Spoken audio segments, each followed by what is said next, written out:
Alright, so yeah, I'm just going to nap it down and see what I can make from it. Just kind of go with the flow on this one, I think.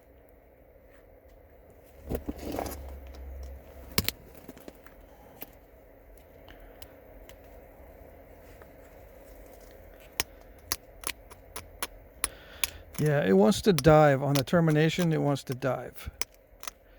The terminations do not feather out nicely on the narrow flakes. The wider flakes seem to work better, but I was getting some terminations that were diving on the wider flakes too.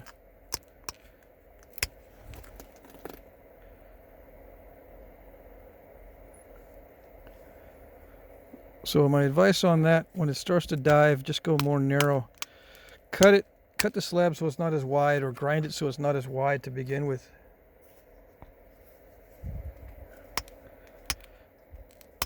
And yeah, it'll end up being thicker in the end. The point might be thicker than you would like, but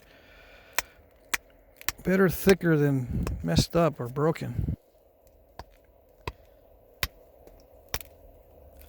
A thick point with a nice flake pattern looks pretty good, actually.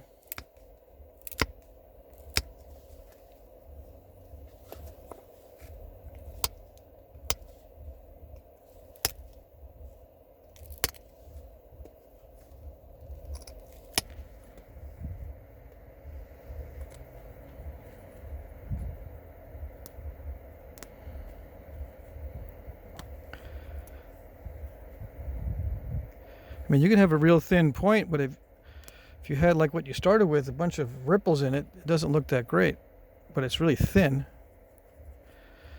And now if you have a smooth, nice flake pattern and thick, I think that's more attractive than thin with a jagged looking surface. I don't know.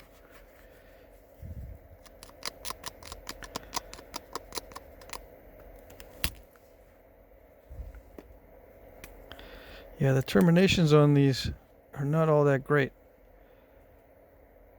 which does happen on some occasions with some types of stone.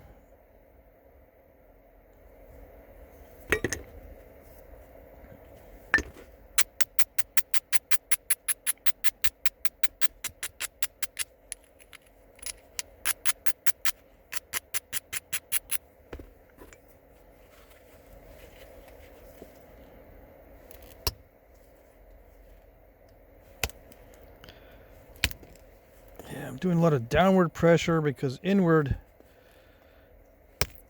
I don't want those flakes going, or I don't want to try to push those flakes too far because they will start to dive. Okay. I think I've said that plenty of times already.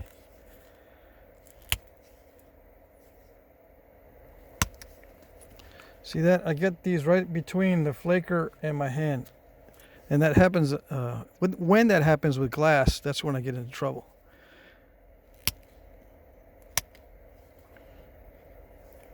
That's why sometimes I wear a second glove on this hand.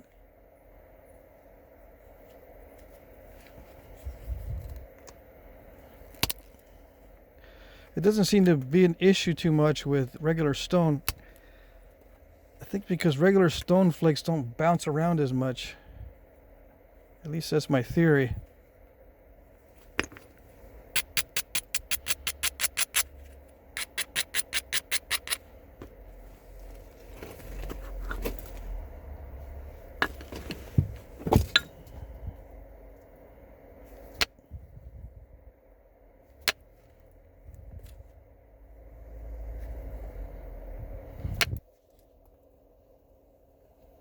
Did it do it?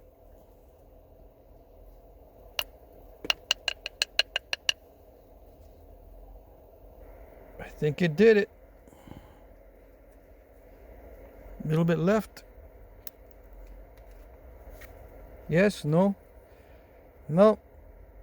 It got it all. Except for that one little piece that I can pick off.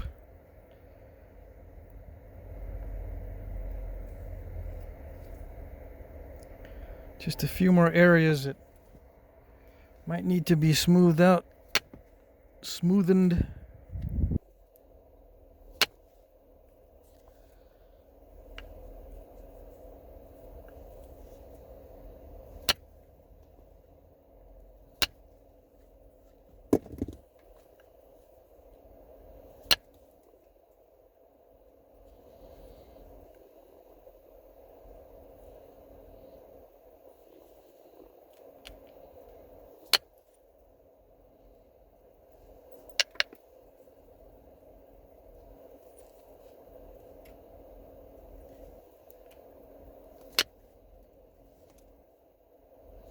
How am I judging where to strike? Just wherever it's fat, wherever it's got lumps. Got to take down the lumps. But you can also make sure it's all convex.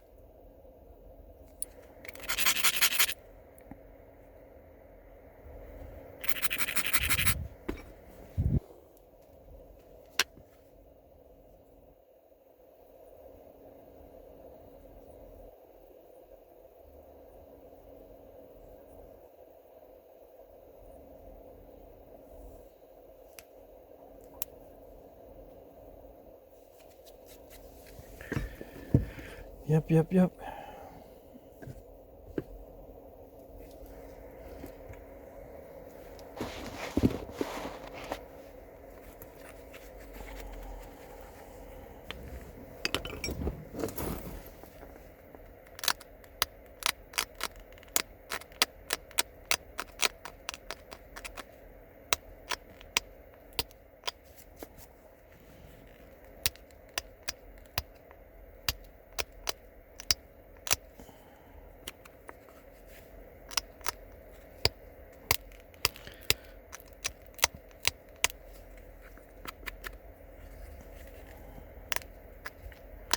What if it's not all convex? What if you got a striking area that you want to go into and it's not convex, or, you know, bulging outward?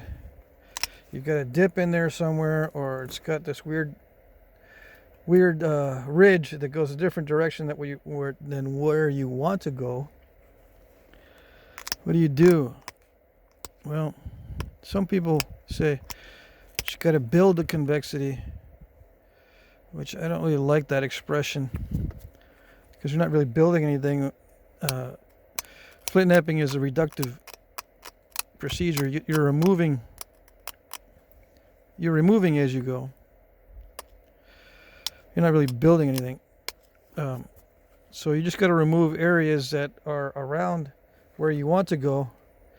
If you want to go to a certain area but it's not convex, start removing material around it, and, you know, just by physics it starts to bulge out.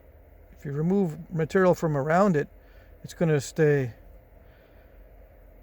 higher than the other areas, right? Just remove material from nearby where you want to hit. It's the same thing about preparing platforms. Just removing material from around the platform. You just remove surface material from around the area where you want to hit. Easier said than done, yes, I know. Much easier. Sometimes you just got to lose a lot of width. So in the process of losing width, as it gets smaller, it gets more rounded. Sometimes that's the only option, because you messed it up with too many diving flakes or something. When I first started reducing this piece, I started by clipping around the edges, getting it more narrow, but also leaving some material in strategic areas so that I have enough width to keep attacking.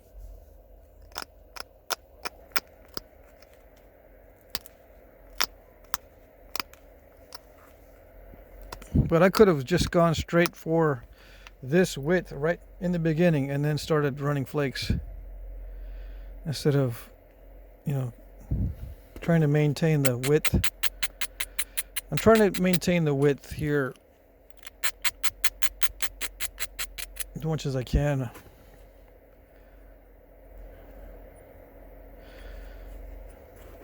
Without risking trying to run flakes that are really long and probably not going to go where I want them to go. So if I have a choice, I'll just go more narrow than as a default. But if I think I can run flakes, I'll leave it a little bit wide or whatever. It all depends on how it's progressing.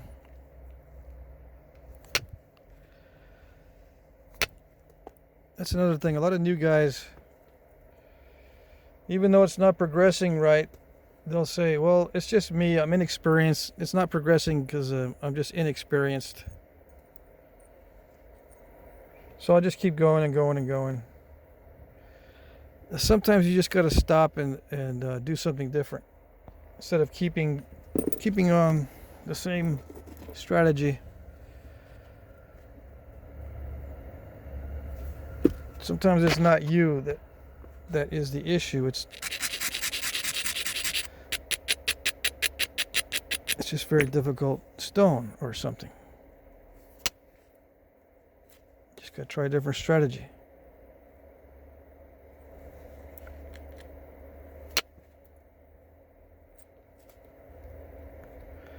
See, I'm not having any issues with a lot of rippling. It is rippling, but I don't get a lot of it.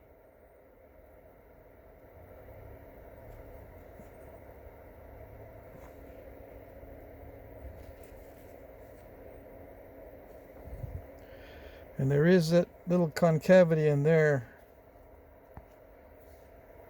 But it doesn't look bad, so I'm not going to mess with it. See, there's a little gouge in there, but I'm not going to mess with it. Okay, what can I do with this? Well, my default shape is usually like a Carlsbad shape, so let's see. With this type of material that looks like it's from the Southwest, like it's some kind of petrified wood from the Southwest.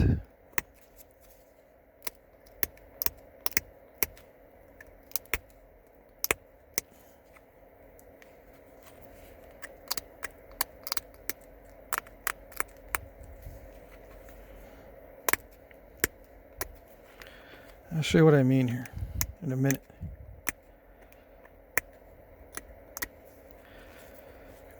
Well, I got a picture of a Carlsbad point in the book.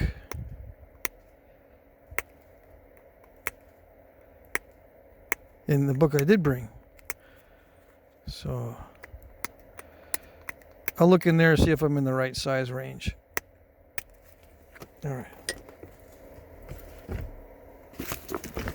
What book is it? What book is it? I always get that question.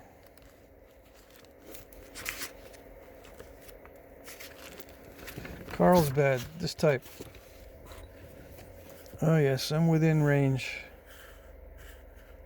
Big old expanding stem, and sometimes they got nice notches on them, nice barbs on it like that. So yeah, maybe a little bit bigger than normal, but who cares? Those are all resharpened examples anyway. Yeah. They're all resharpened anyways. A bunch of losers. What? No. Don't pay attention to what I said. Resharpened points are cool.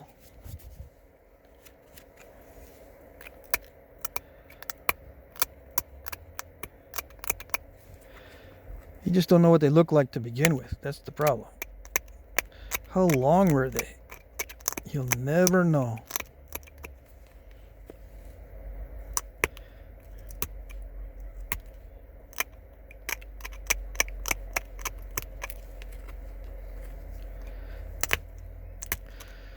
I'm just going to crunch these in. No special anything. Just crunchy, crunchy.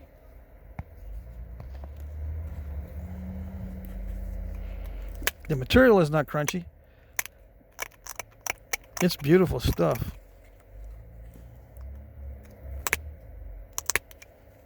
It just sounds crunchy.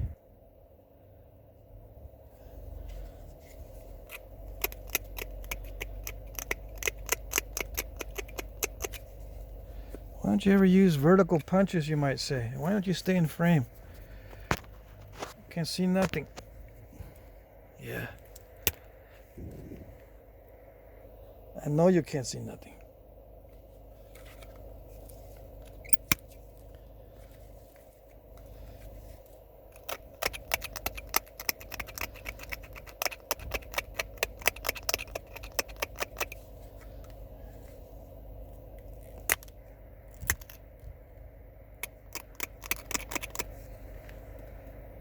Yeah, I'm getting nice pop outs. Okay, so don't know what the issue was really with this stuff. It works pretty good.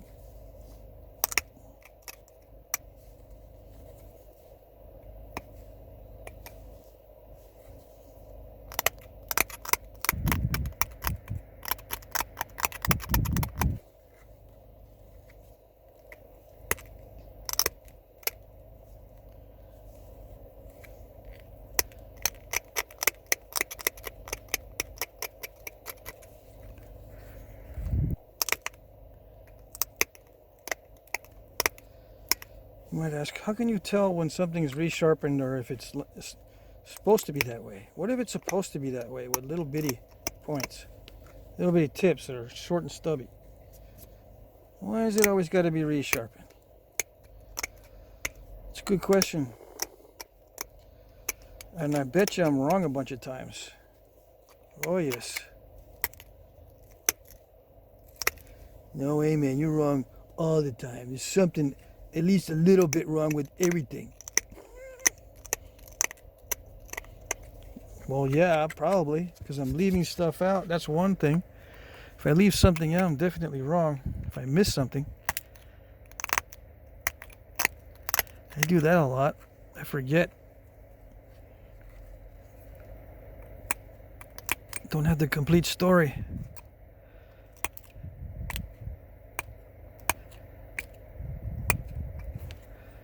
Or I forget some characteristic of the point.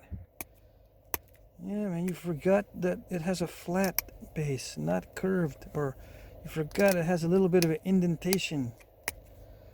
Or you forgot that overshots are good. No, I didn't forget that one. I never say that because I don't believe that to be true.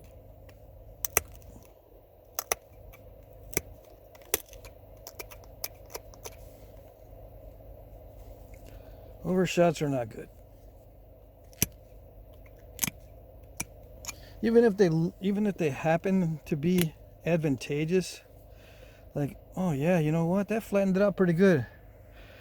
I'm on edge after that because when is the next overshot coming? If this material is overshotty, that next overshot's gonna get me. I'm not too happy about it. Flags going up. Everyone's on red alert. Get prepared for the next one. It's inevitable that it will happen. If it happened once,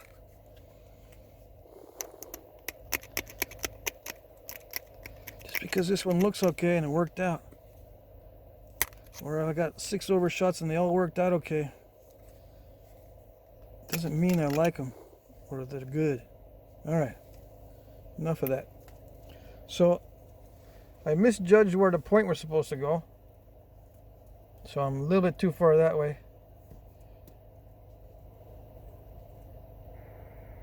I can just move the point a little bit. Yep. Oh well, I don't know why I do that. Probably because I'm talking about stuff that don't matter and distracting myself. So I'm talking about the flint napping and not paying attention.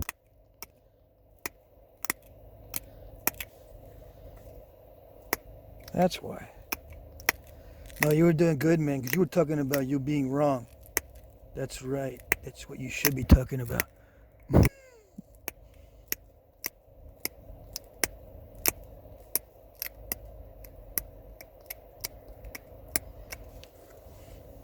Okay, here we go.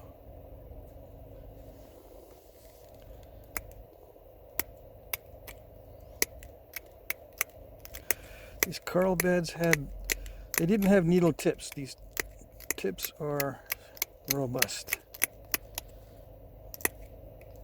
Right? Right. So did I move it sufficiently? Yeah, it's good enough. Good enough.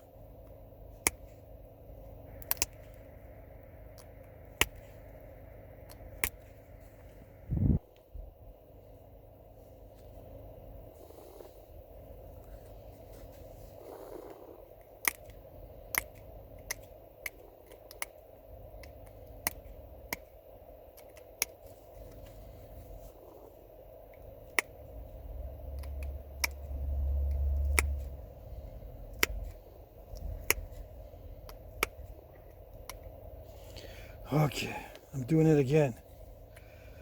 I'm trying to get a flake where I can't get a flake, but I'm trying and trying and trying. Maybe something different will happen. Let me see. Maybe copper will come to the rescue and do the impossible. The edge is above center line, right? And I'm trying to push off a flake to try to thin that down. It's a subtle thing, but I need to do it. Yes. Copper does save the day when you're above center line.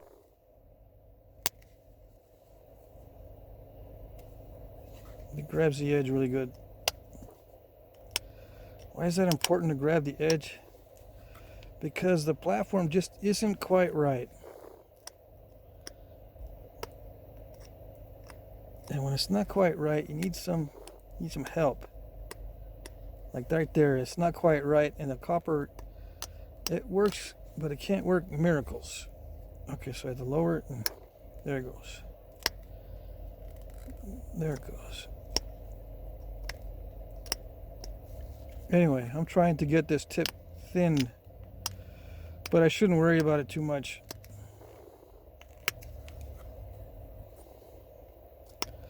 What I need to worry about more is getting the edge sharp without step fracturing. Not like that. If it gets crunchy, it's not good. It has to be snappy, snappy. That little space heater is heating up that 1 foot a lot, distracting me. Step fracture near the edge. Yeah, sometimes you can push on it and get lucky like that. All right, that's good. Let's see what else we can do.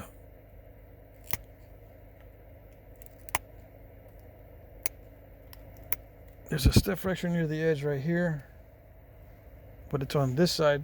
It's on the top side here. So I need to take it, move that edge toward the step, and then try to just take it off. Beauty. All right, so yeah, I'm not gonna mess with it too much more, promise. I didn't see if these edges were serrated. I don't think they are.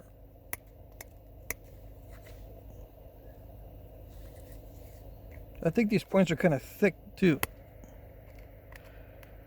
but I don't have a side view, so I'm gonna guess that these things are kind of thick.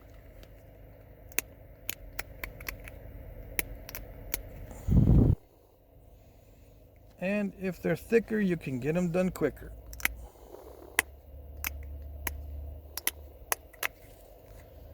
All right, I did thin that down a little bit because it looked odd.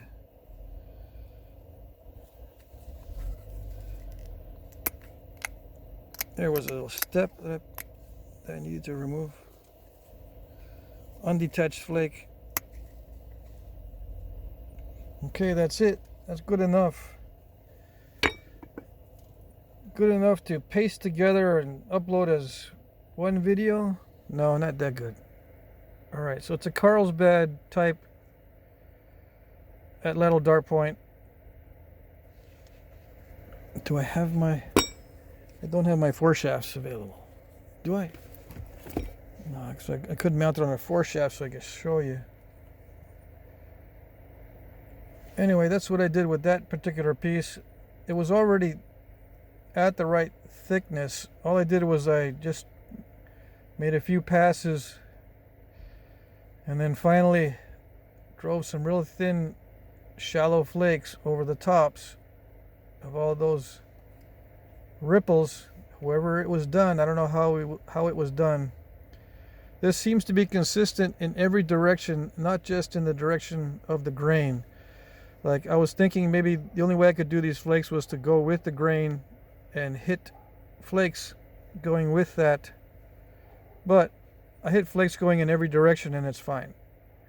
The only issue I think is the diving tendency on this, especially when you start out as a very wide point. So that's it. Kind of resembles the dovetail looking things. I think I'm going to refurbish some of those other ones that I'm going to put up for sale. Because the dovetails, the bottoms of these barbs, some of them are straight, right? So I'm going to work on some symmetry on one of them. One of them has a notch that's wider than the other side. I'll make it more symmetrical and maybe work on the bottom of the barbs or something. Anyway, I'm getting off topic. That's good enough for this one. All right.